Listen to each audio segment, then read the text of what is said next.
5 Nights at Freddy's. The Fourth Closet. Chapter 9. A hand was stroking her hair. The sun was going down over a field of grain. A cluster of birds were fluttering overhead, their calls echoing out over the landscape. "I'm so happy to be here with you," a kind voice said. She looked up and nestled against him. Her father smiled down at her, but there were tears in his eyes. "Don't cry, Daddy," she wanted to say, but when she tried to speak, the words did not come. She reached up to touch his face, but her hand passed through empty air. He was gone, and she was alone in the grass. Overhead, the birds began to wail, and their call sounded like human voices, breaking with despair. "Daddy!" Charlie screamed, but there was no answer. Only the birds' lamentation as the sun vanished beyond the horizon. It was dark, and he had not come back. All the birds were gone, but one, and that one sounded more human with every cry. Charlie stood unsteadily. By some trick of time, she was no longer a child, but a teenage girl, and the fields around her had turned to rubble. She stood in the midst of a ruined place, but there was a single wall standing in front of her, and a door at the center of it. The birds were silent, but someone was crying on the other side of the door, crying alone in a small cramped space. She ran to it, banging her fists on the metal surface. "Let me in!" she cried. "Let me in! I have to get inside!" Charlie sat bolt upright, with a ragged gasp, inhaling like she just escaped from drowning. The doors, the closet. She threw off the gray wool blanket and sheets, tangling herself in the process before she managed to get free. She was so hot she could barely stand it, and the wool had been scratching where it touched her chin. She felt strange, more alert. The world was in sharp focus, and it was jarring, as if she had been drifting in some kind of shadowy, half-conscious state for days. "Everything hurts," she managed to whisper to John, but it had become somehow detached from her. There was some buffer between her body and her mind. Now, her mind clear, the buffer was gone, and she ached all over, a dull, constant pain that seemed to be everywhere at once. She leaned back against the wall. She had not woken to sleepy disorientation. She knew exactly where she was. She was in John's apartment, behind the couch. She was behind the couch because "Someone is impersonating me," she said, uncertainly, and the sound of her own voice was startling in the empty room. She got to her knees, not quite trusting her legs, then steadied herself on the back of the couch, getting to her feet with effort. She straightened and was instantly dizzy, her head swimming as her knees threatened to buckle under her. Charlie gripped the back of the couch determinedly, picking a point on the wall and staring at it, willing the room to stop spinning. After a moment it did, and Charlie realized the wall she was staring at was a door. Doors. The thought made her lightheaded again, but she kept a firm hand on the couch and made her way around to the front, then sat down on it carefully. She glanced around the room. So far, all she had seen was the corner behind the sofa.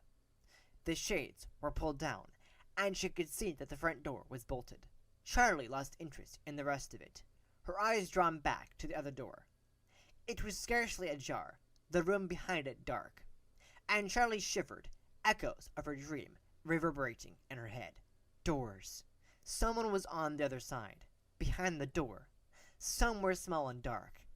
I was drawing them. Doors. I had to find the door. Then she closed her eyes, remembering.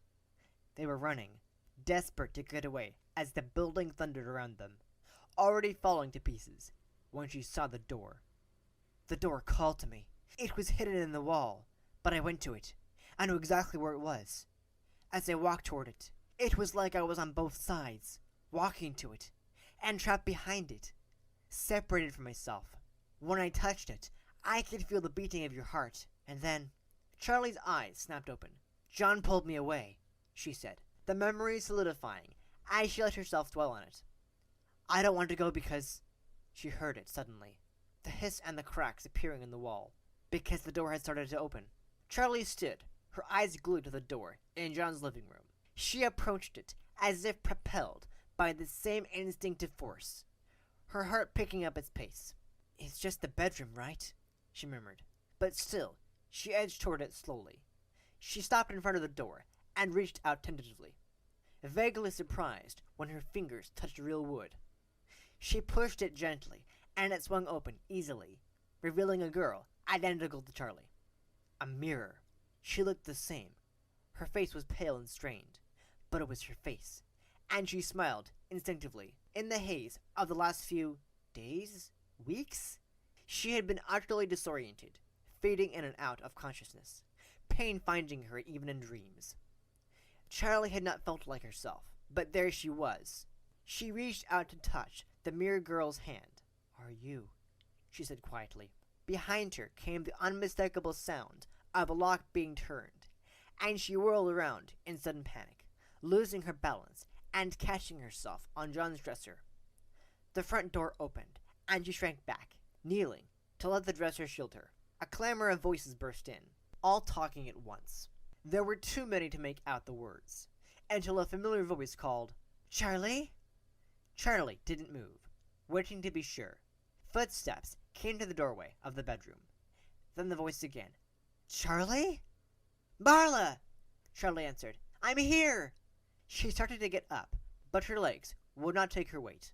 "I can't," she started, tears of frustration pricking her eyes as Marla hurried over. "It's okay," Marla said hurriedly. "It's okay. I'll help. It's amazing that you made it this far." Charlie looked at her flatly, and Marla laughed. "I'm sorry," she said. "It's just glittering at me like you're so—" "What?" "Charlie. Who else am I supposed to be?" Charlie smiled as Marla took hold of her wrist with medical authority and began to silently count. She looked past Marla to Carlton, who came over quickly. John was standing in the door, but he made no move to join them, not meeting Charlie's eyes. "I didn't want to crowd you," Carlton said, sitting down beside her and crossing his legs. "Charlie, He broke off and swallowed, looking away. "I'm really glad to see you," he said to the floor. "I'm glad to see you, too," Charlie said. She looked back to Marla, who nodded briskly. "Your pulse is a little slow," she said. "I want to check it again in a few minutes. I want you to drink some water." Charlie nodded. "Okay," she said, bemusedly. "Let's get her under the bed," Marla said to Carlton, who nodded, and before Charlie could protest, scooped her up into his arms. Charlie glanced around for John, but he had disappeared. Marla pulled the blankets back. Charlie felt the pull of sleep, like something standing behind her, gently tugging. She blinked rapidly, trying to rouse herself as Charlie set her down. Marla started to pull the blankets over her, and Charlie waved her hands, ineffectively trying to push them away. "I'm too hot," she said, and Marla stopped. "Okay," she said.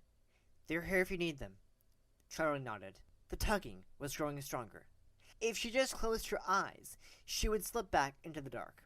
Marla and Carlton were talking to each other, but it was getting harder to keep track of what they were saying. A loud bang rattled the small apartment, and Charlie jolted awake, her heart thumping alarmingly. Almost instantly, Marla's hand was on her shoulder. "It's just John," she said. "I think my heart rate is back up," Charlie said, attempting to joke, but Marla turned on her with appraising eyes, grabbed her wrist, and started to count again. "Marla, I'm fine," Charlie said, half-heartedly pulling away. Marla held on for another few seconds, then released her. In the living room, John set something down on the floor with force. Carlton gave Charlie a concerned glance, then helped her off the bed, giving her an arm to lean on as they went out into the living room to join John. For a moment, the object was obscured. Then they all moved aside so she could see the child-sized doll. Charlie sat down on the floor, a little apart from the others. "Ella," she whispered. Some tight, painful knot inside her chest began to loosen, and she felt herself smile. "John, how did you find her?" she asked. John knelt down behind the doll and looked up at her grimly, and her smile faded. "What's wrong?" she asked. He didn't answer her. "Everyone, keep your eyes on the doll," she said instead, and took something out of his pocket. He flicked his thumb against the object, a tiny motion, and the air around Ella shimmered for a moment, blurring her. Charlie rubbed her eyes and heard Marla gasp. Ella was gone. Standing where she had been was a little girl about 3 years old, dressed in Ella's clothes. The knot in Charlie's chest started to tighten again. "What is this, John?" Marla asked sharply. John flicked his thumb again, and the shimmer passed over the girl. Then she was a doll again, her vacant eyes staring placidly into eternity. Charlie darted her eyes from one to the next. Marla looked scared, but Carlton was fascinated. John, for some reason, seemed angry. Charlie shifted uneasily. John manipulated the object in his hand again, and the little girl appeared once more. Carlton crouched down to look at her, and Marla bent down to see, keeping her distance. John stood, leaving them to stare at Ella, and knelt beside Charlie, giving her the same dark look he'd had since he brought in the doll. "What is this?" he asked harshly, and Charlie stared at him, hurt. John looked away with a pained expression, his face flushed. When he looked back at Charlie, the anger in his face had faded, but was not gone. "I need to know what this is." "I don't know," she said. John nodded and sat on the floor with her, carefully leaving a wide space between them. He opened his hand. In it was a small flat disc. Charlie didn't move to touch it. There was something odd in his manner, something untrusting she had never seen in him before. "Did you know?" "No." Charlie tilted her head, staring at the motionless little girl. "It's the same as Afton's creatures, though, isn't it?" John said. "Passion projection, bombarding the mind, overwhelming the senses. This one is different, though," Charlie cut in. She shivered, though she wasn't cold, suddenly unable to shake the memory of the twisted bear. His face stripped to the metal staves, the illusion sparking on and off as he leaned over them. "Can I see it?" she said, forcing herself back to the present. John held out the disc, and she took it carefully, watching him warily. He was giving off the sense of a brewing storm, and she was afraid of setting it off. Charlie held the disc up to the light, turning it back and forth, then handed it back. "That's it?" John's eyes widened. "What do you want me to say?" she cried. "I mean, you can't tell me anything about it." The others all had the inscription, Athen Robotics. This one doesn't, but I'd bet you noticed that. "Actually, I didn't." John looked at her thoughtfully, then back down at the disc. He flipped the switch, and Marla yelped in surprise. "Sorry! It's a bit jarring if you weren't expecting it," he said, turning back to Charlie with a grin. She smiled, and as he met her eyes, his smile faltered, something troubling passing over his face. Before she could speak, it was gone. He grinned widely and winked at her, then flipped the switch. Marla cried out again, and Carlton laughed. "Stop doing that!" Marla shouted from several feet away. John ignored her and leaned in closer to Charlie, hesitantly, like he thought she might run away. She turned to face him, a wave of nervousness washing over her. She ducked her head, letting her hair fall over her face, and he reached out and touched it gently, brushing a strand out of her eyes. He gave her a small smile and flipped the switch once, then again. "That's enough," Marla called. "This is too weird for me." John didn't seem to hear her. He was looking at Charlie with a new troubled expression. "What is it?" she asked quietly. "Nothing," he said. He touched her hair again, this time brushing it back from her face and tucking it behind her ear. "Hey," he said abruptly, changing his tone. "Do you remember your experiment from last year?" She nodded eagerly, then stopped, freshly aware of how long she had been away. "My faces, but they must be gone. Everything must be gone." She looked at John with anxious eyes, but he smiled.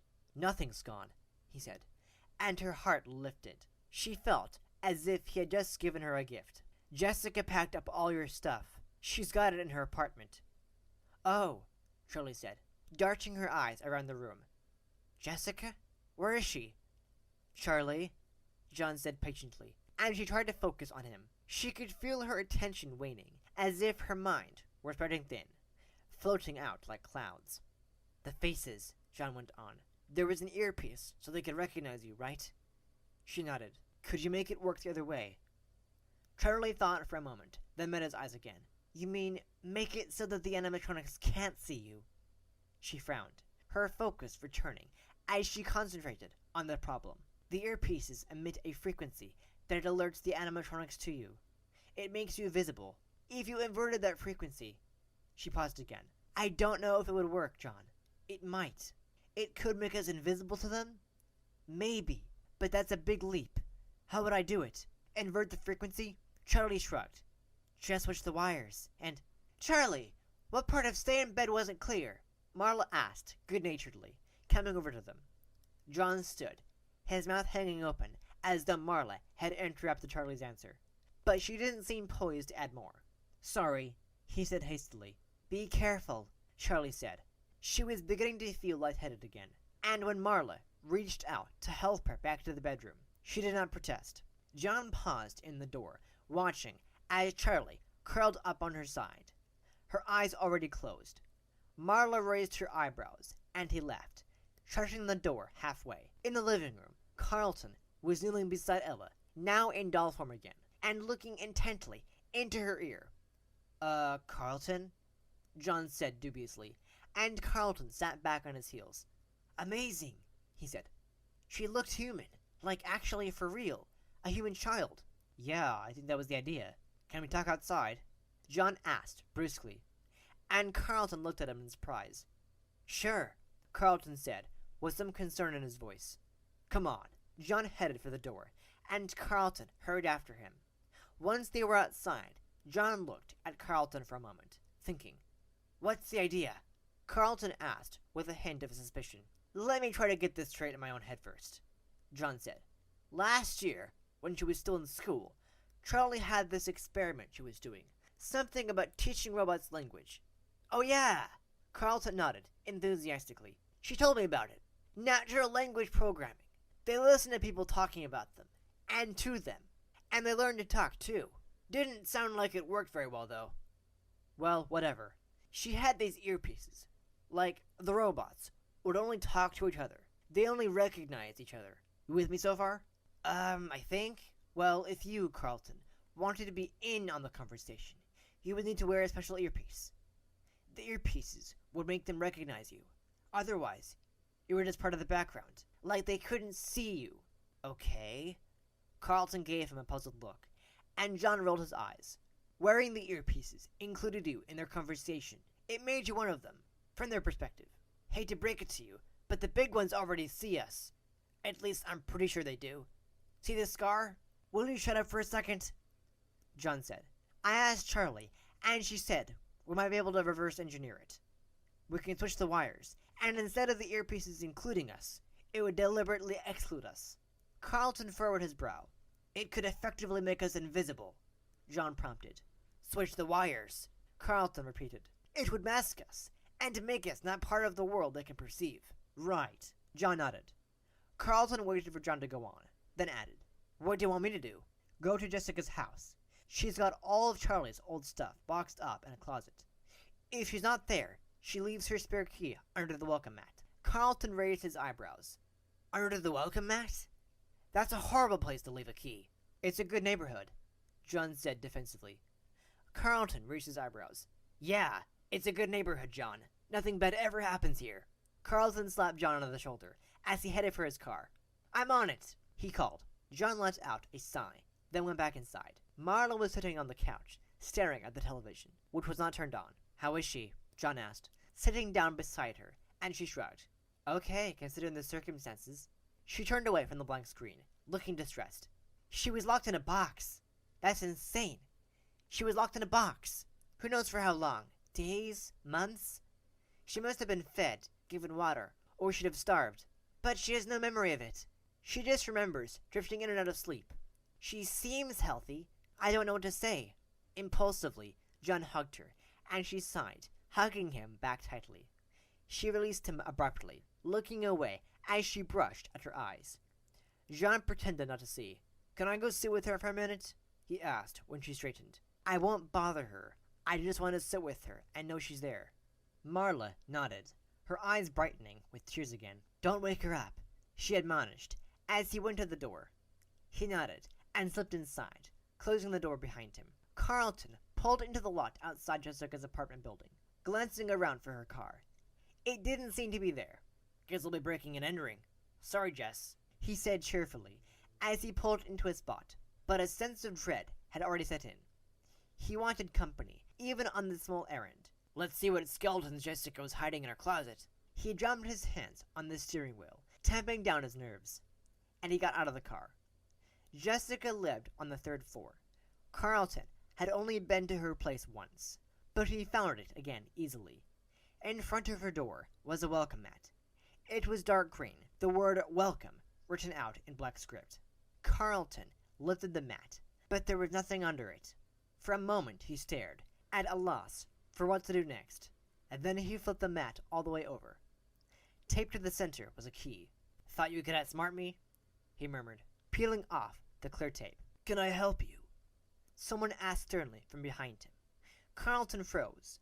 The voice said nothing else, and so, with deliberate movements, he finished removing the key, set the mat back on the ground, and smoothed it back into place. Trying to seem unconcerned, he put a pleasant expression on his face, stood, and turned to face an elderly man scowling at him from across the hall. He was wearing a faded, button-up shirt and holding a hefty book, his finger marking his place. "Do I know you?" the man demanded. Carlton forced a grin and waved the key in the air. "Just visiting," he said. "I'm a friend of Jessica's." The old man peered at him suspiciously. "She makes too much noise," he said, and shut his door. Carlton heard 3 locks snap into place, then silence. He waited a moment, then turned and hurriedly entered Jessica's apartment. He shut the door carefully behind him and glanced around. The apartment was no bigger or nicer than John's, although it was definitely cleaner. Most of the furniture had probably come with the place, but Jessica had determinedly made it her own. The scuffed floor was as spotless as it could be made, without an industrial sander, and Carlton looked guiltily down at his sneakers, thinking maybe he should have taken them off outside. Jessica had covered the worn-out couch in fluffy blankets and throw pillows. Her textbooks were lined up neatly on a wide bookshelf made out of brightly painted wood planks, and above the shelf was a large corkboard full of photographs, cards, and ticket stubs. Carlton made his way over to it, curious. "Let's see what Jessica's been up to," he said, talking to himself, just to fill the silence. The corkboard was full of smiling pictures of Jessica with her friends, a graduation photo with her parents, ticket stubs from concerts and movies, 2 birthday cards, and a few postcards with enthusiastically and illegibly scribbled notes. Carlton let out a low whistle. "Someone's popular," he muttered. Then something else caught his eye. A child's drawing, pinned to the lower corner of the board. He bent down to look, and his throat caught. It was a crayon drawing of 5 children, smiling happily as they posed with a big yellow rabbit. In the bottom left corner, the artist had signed his name, and Carlton reached out to touch it lightly. "Michael," he whispered. He stared into the bright eyes of the yellow rabbit behind the children, and his mouth went dry. "If only I could have warned you, somehow." He swallowed and straightened up, turning his attention deliberately back to the photos. "She sure gets out a lot," he remarked, opening one of the cards to distract himself. "Happy 15th birthday, Jessica," it read, and he stepped back, feeling slightly ashamed, as suddenly he understood. He glanced at the ticket stubs. They were all from shows in New York. The pictures with friends were all a few years old. Jessica's new life here didn't give her much in the way of mementos. Carlton turned away from the corkboard, wishing he had not intruded. "The closet," he said loudly. "I have to find the closet with the stuff." There was a kitchenette, and past that a hallway, presumably leading to the bedroom. He found a light switch and flipped it on, and the closet appeared halfway down the hall.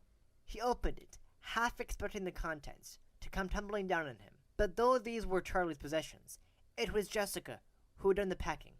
Stacks of cardboard boxes filled the closet completely, each one labeled clearly: Charlie, shirts and socks, Charlie, books, etc.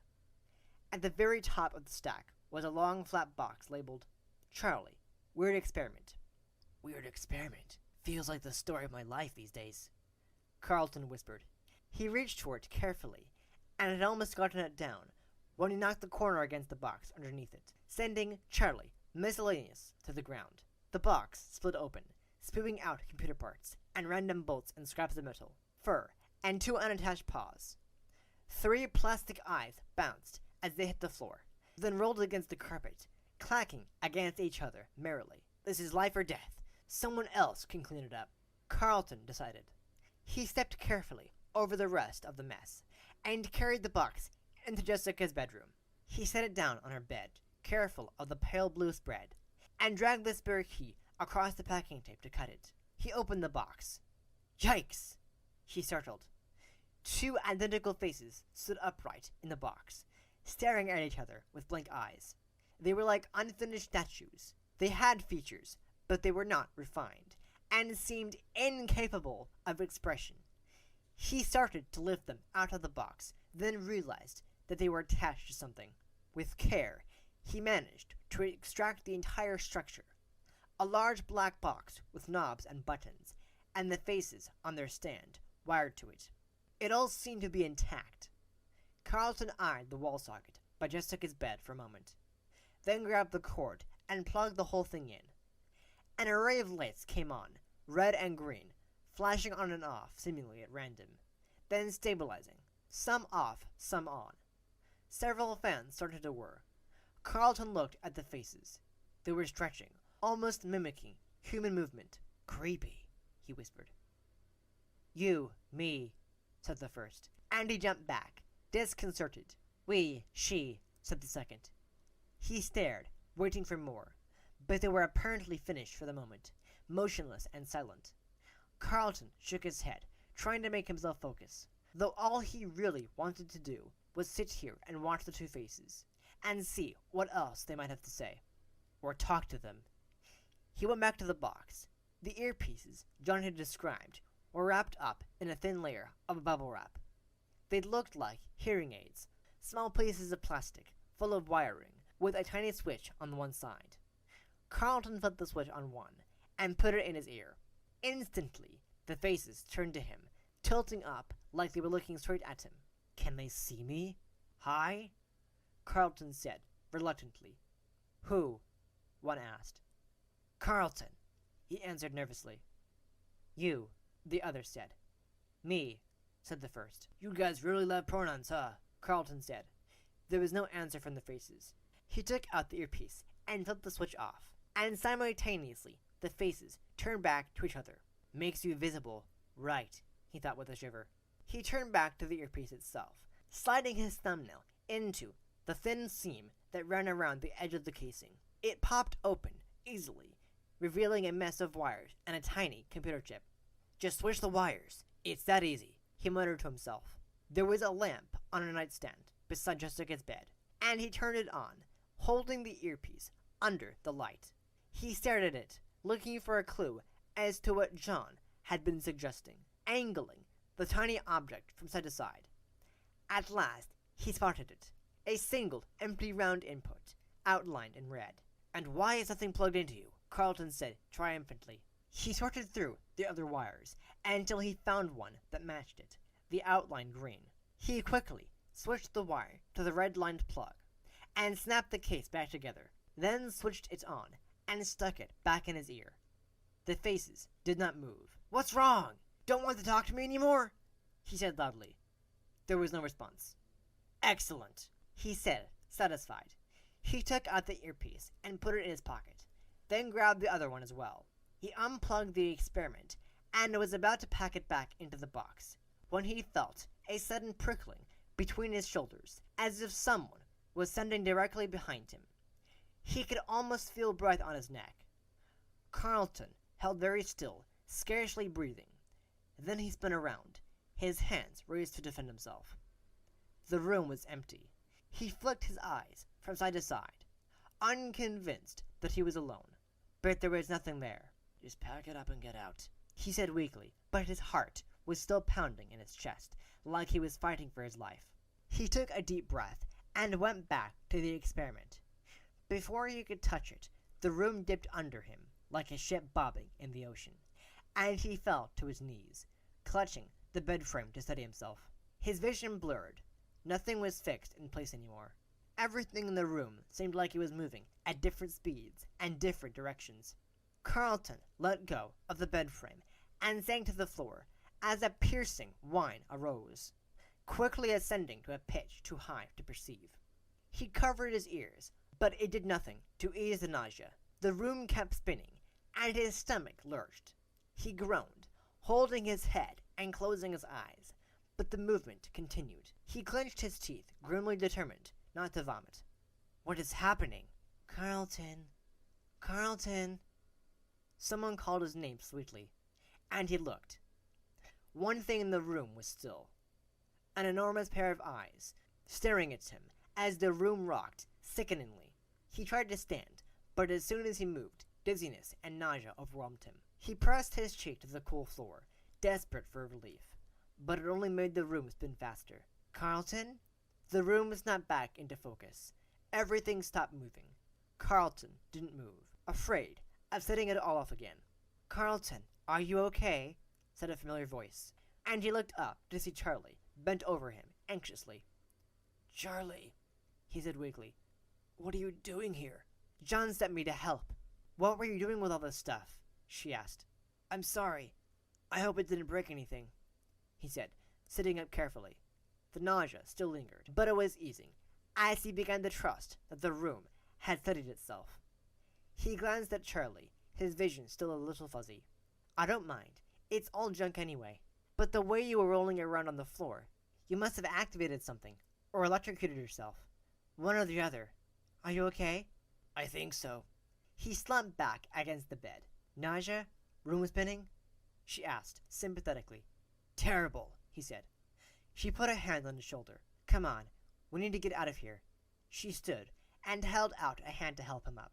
He took it, standing gingerly. The effects of whatever it had been were almost completely gone. He looked around the room, his vision clear. What exactly were you doing?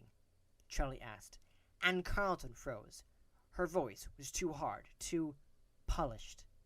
He turned to her, keeping his face neutral. He didn't say. John thought you might want to have it, your old experiment. I think he wanted to surprise you with it, he said. He grinned. Surprise! Charlie smiled. You know, your old experiment? Carlton's mind raced. The one with the robotic hand that could play the piano? He added. You remember? Right. How sweet of you to come get it, she said, a flirtatious note in her voice, and Carlton's blood went cold. He nodded carefully. You know me, always thinking of others, he said, glancing over Charlie's shoulder at the bedroom door behind her. It was closed. She took a step closer to him, and he stepped back instinctively. She looked surprised for a moment, then grinned, looking down and seeing the two faces in the box. He moved back again, startling when he hit the wall behind him. Carlton, if I didn't know better, I'd think you were afraid of me, Charlie said, in a low voice, stepping so close there was almost no space between them, pinning him to the wall. She reached out toward his face, and he set his jaw, trying not to flinch. She ran her fingers down his cheek, then traced a line of his jaw. He didn't move, his breathing shallow. Charlie brushed his hair out of his face, and pressed closer to him, trailing her hand to the back of his neck. Her face was inches from his. Charlie, you're not really my type, you know, he managed to say.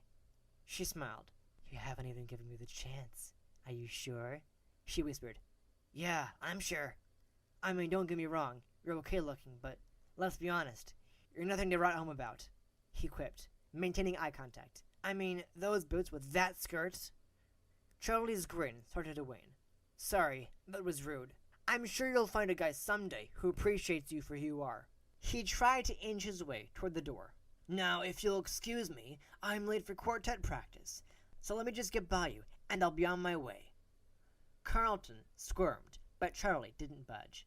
I promise I won't tell anyone that I rejected you. Just hit that gym, and we can try again in a few years. Carlton, you're obviously flustered.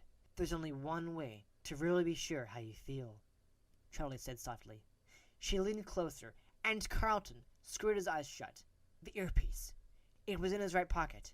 Charlie, you're right. But maybe we should just talk for a while, you know. I rushed into my last relationship, and I almost ended up dead in a moldy fursuit. Just distract her until... His fingers closed on the earpiece, and he pulled it from his pocket, opening his eyes at the same time. Carlton screamed. Charlie's face was splitting apart. Her skin had taken on a plastic cast. It was cracked at the middle, splintering in the triangular sections. As he watched, her hand tightening around his neck, the triangles lifted up and pulled back like razor-edged flower petals, revealing an entirely different face, sleek and feminine, but definitely not human. The petals of what had been Charlie's face began to move along the round perimeter of the new face, beginning to look more like a saw blade than a flower. The animatronic girl pursed her metal lips, leaning in for a kiss as the blades spun closer and closer to Carlton's face. In a final burst of self-preservation, he yanked the earpiece out of his pocket and jammed it into his ear, flipping the switch. The animatronic girl drew back at once, letting go of Carlton's neck with a surprised look on her metal face. She glanced around the room. He stared at her, frozen in terror, for a moment. And then he realized what was happening. She can't see me. He waited, watching as she took deliberate steps backward, her eyes darting back and forth. He stood for a moment, the plates of her face snapping back together to form the painted, glossy face of a doll. Then suddenly, a ripple of light passed over her, and she appeared to be Charlie again, her face expressionless. After another minute, she turned and went to the bedroom closet. She peered in, pushing clothes out of it, as if something might be hidden behind them, then stepped away. She went to the bed and grabbed a corner, then lifted it off the ground. She considered the empty floor for a second, then let the bed drop with a crash. Once more she scanned the room, and at last she opened the door to the bedroom and let herself out. Carlton tiptoed behind her, following her into the hall. She stopped short in front of the hall closet, and he almost bumped into her, barely catching himself before they collided. The animatronic girl ripped the boxes from the neatly stacked closet, tossing them haphazardly on the ground behind her. Carlton cautiously stepped back a few feet. When the girl was satisfied the closet was unoccupied, she checked the bathroom, then walked out into the living room. With one last dissatisfied glance around, the animatronic girl left Jessica's apartment, closing the door calmly behind her. Carlton rushed to the window, watching as she exited the building and walked away down the road, heading toward the town. Once she was out of sight, Carlton heaved a sigh, gasping as if he had been holding his breath. He felt dizzy again, lightheaded, but this time it was only fading adrenaline. He started to take the earpiece out, then thought better of it and left it in place. He patted his left pocket, reassuring himself that the second earpiece was still there, and he hurried out of the apartment and down to his car. He drove away urgently, heading toward John's house without regard for the speed limit, and hoping the animatronic girl was going the other direction. Charlie heard the door close, and she turned toward it. The room was dark except for the light filtering in through the small, dirty window, and she squinted to see who had just come in. "John?"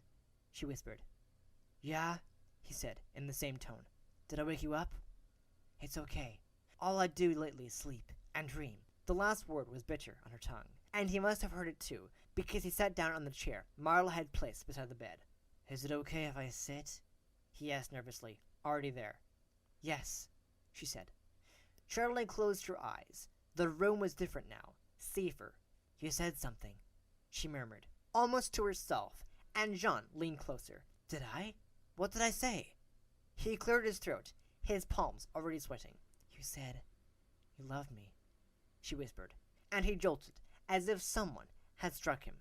"Yes," he said, his voice sounding choked off. "That is what I said to you. You remember that?" Charlie nodded carefully, knowing her response was inadequate. He turned away from her for a second, letting out a forced breath. "It's true, I do," he said in a rush, turning back to her. "I mean, you've been my friend since forever, just like Marla or Carlton or Jessica. I would have said that to any of them. Well, maybe not Jessica. So, you remember some of that night then?" he asked briskly. "It's all I remember. And the door. John!" She grasped his arm, alarmed. "John! The door was opening. I think Sammy was inside. I could feel him there. His heartbeat." She trailed off, as another memory overwhelmed her. A moment in the strange artificial cave under the restaurant that was so like Freddy's, and yet so unlike it. "Springtrap," she said. "I fought with him. There was a metal spike, and his head. She could see him, gasping on the rocks as she ground the piece of metal tortuously into his wound. I know. I saw it too, John said, an uncomfortable shift in his eyes. He said, I didn't take him. I took you. What? John gave her a puzzled look, and she sighed in frustration. Sammy! I asked him why. Why he took my brother from me. And that was what he said. I took you. Well, you're here now. He's insane anyway. John attempted a smile. He probably just said it to hurt you, to confuse you. Well, it worked. She let her head sink back onto the pillow. John, everyone's avoiding the question. How long has it been? I know it's been more than days, but how bad is it? A month? He didn't answer. 2 months? She ventured. I know it can't be more than a year, or you'd have a nicer apartment, she said weakly, and he winced. John, tell me.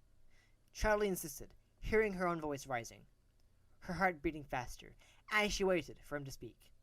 6 months, he said at last. She didn't move. She could hear the blood rushing in her ears. Where have I been? She asked, her voice barely audible over the rushing sound. Your Aunt Jen. You were with her. At least I think that's where you were. You think? I'll tell you everything, Charlie. I promise. As soon as I understand it myself. There are things I just don't know. He finished helplessly. She lay back, staring up at the ceiling. In the dim light, the stains looked like they could be decorative. About your aunt. John went on, something awful in his voice. I saw her that night. Charlie looked sharply at him. That night? The building was coming down. You were inside, and I was trying to get to you, and she was just suddenly there. I don't know how she got in, or why. It was her house technically, Charlie said, turning back to the ceiling. Maybe she was there looking for me. And that makes sense to you? I don't know what makes sense, she said steadily. It doesn't make sense what I remember, and what I don't remember. There's no one moment where suddenly it all goes blank. And I don't remember Aunt Jen being there. Okay, he said. I have to see her, Charlie said, with a sudden intensity. She's the only one who knows how all the pieces fit. She's the one with all the secrets. She's always tried to protect me from them. But now, secrets aren't protecting anyone. She stopped. John looked stricken, his face stuck between expressions, like he was afraid to move it. John? Charlie said, a knot forming in her stomach. John took a breath, as if to speak, then hesitated. She could see he was searching for words. She gave them to him. She's dead, isn't she? Charlie said faintly. She felt like she was drifting off again, but she was not losing consciousness. John nodded. I'm sorry, Charlie, he said hoarsely. I couldn't stop it. Charlie looked back up at the stains. I should feel something, she thought. You need your head clear, she whispered, echoing her aunt's habitual reminder. What? John was watching her anxiously. Paperwork, she said more loudly. She kept files on everything, locked up in cabinets. Whatever she knew, she wrote it down, or someone else did. Where was she? A house, in Silver Reef. The ghost town. John stammered. He looked taken aback. There were files there, boxes of papers. Then we have to go back there, Charlie said firmly. John looked as if he wanted to protest, but he just nodded. She might go back there too, if she thinks you'll be there. John shared a worried look. We have to go. Then we go there, he said. Charlie closed her eyes, the decision releasing her into sleepiness. The door opened, and dimly, Charlie heard Marla and John whispering to each other. She took a deep breath, like she was going underwater, and let herself slip into the dark. And that is the end of Chapter 9. Thank you for listening to this chapter of Five Nights at Freddy's, The Fourth Closet. I really hope you enjoyed listening to it.